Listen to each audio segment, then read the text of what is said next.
E já que nós estamos falando de soneto, todos os poemas são sonetos, vamos falar um pouco sobre soneto. Uma pergunta que sempre me fazem, e eu geralmente dou a mesma resposta, é: professor, como que eu leio poesia? Todo mundo sabe que poesia tem um grau de dificuldade de leitura bem maior, bem mais acentuado que um texto em prosa, por exemplo. Tá? E eu sempre digo a mesma coisa, gente, poesia não existe fórmula mágica, né? Poesia é paciência e persistência. Pego aquele mantra, né, do João Cabral do Melo Neto, um poema lido uma única vez é um poema mal lido, né? Então tem que ler e reler várias vezes para chegar à compreensão.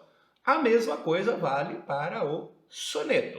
No entanto, quando nós falamos de soneto, tem alguns passos que eu costumo sugerir para fazer uma melhor leitura disso. Primeiro, vamos relembrar.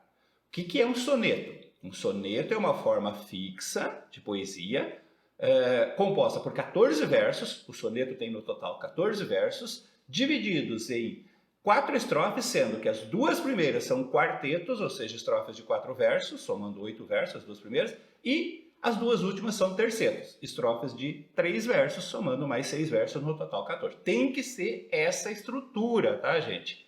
2 quartetos e 2 tercetos. Todos os 99 poemas do livro Tarde são sonetos.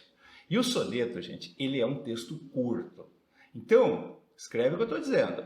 O texto estará inteiro na prova, tá? Eles colocam o texto inteiro e em cima desse texto eles fazem pergunta, que pode ser relacionada ao autor, ao tema, à estrutura, né, física do poema, enfim, tem várias formas, o contexto sociocultural, tudo isso nós vamos analisar aqui.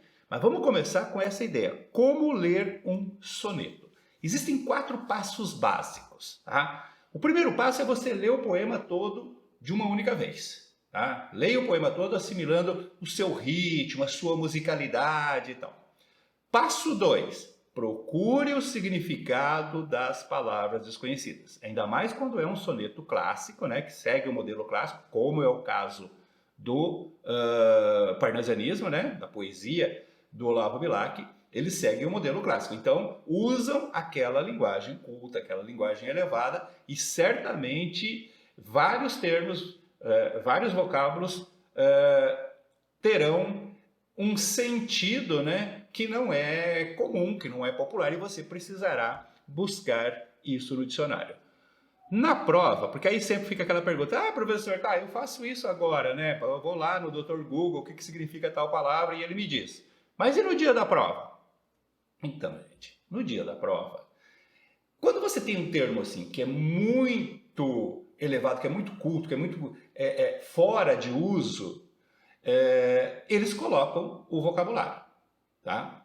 Mas não vão colocar todo o vocabulário. Então é preciso que você vá treinando. Quando você vai fazendo esse processo agora, de estar buscando o sentido das palavras, procura ao mesmo tempo, então, ver como que aquele sentido se encaixa. Como que você poderia ter chegado nesse sentido dentro do contexto, né, textual, né, dentro da estrutura do texto, como é que eu poderia ter chegado a isso? O que me leva a concluir que ele está falando nesse sentido tal palavra aí. Tá? Então, o segundo passo é esse. Procure o significado das palavras desconhecidas. Terceiro passo, coloque os versos na ordem direta e no sentido lógico. Como assim, professor? Gente, entenda uma coisa. Ó. Na busca da métrica, na busca da rima perfeita, os poetas cometem muitas inversões sintáticas. Tá? Às vezes não é nem uma característica, né? Um preciosismo, uma coisa assim. É uma necessidade. Para dar a métrica certa, ele tem que alterar a ordem dos termos da frase, do verso. Né? Para dar a rima, ele precisa mudar de lugar determinadas palavras. Isso acaba trazendo um grau de dificuldade maior na leitura. Então, esse terceiro passo é extremamente importante. Você precisa recolocar na ordem lógica os termos que aparecem nos versos. O que é a ordem lógica? sujeito, o verbo, o complemento do verbo, os adjuntos adverbiais, sabe? Segue aquela pergunta clássica. Quem fez o quê, onde, quando, como? Tá? Então, essa é a ordem. Normalmente não está nessa ordem.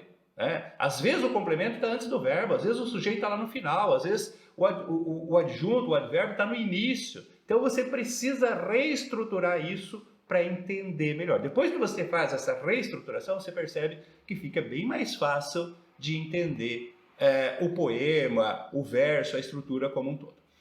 E, finalmente, concluindo aqui o quarto passo, depois que você fez isso, depois que você reescreveu isso, você vai reler o poema todo, tá? Nessa nova estrutura, e aí sim buscando entendê-lo, compreendê-lo, né? Analisando o tema, o sentido do poema como um todo aí. Gente, presta atenção. A melhor maneira de você estudar esse livro é fazer esse processo desses 4 passos, tá? Você tem que ler os poemas, tá? Tem que ler, não precisa ler os 99, tá? Você pode pegar alguns, mas tem que fazer aquele processo de leitura compreensiva, não é ler por ler só, tem que entender, né? Capturar o tema, capturar o sentido, entender a postura do poeta e tal. E aí, esses 4 passos são fundamentais.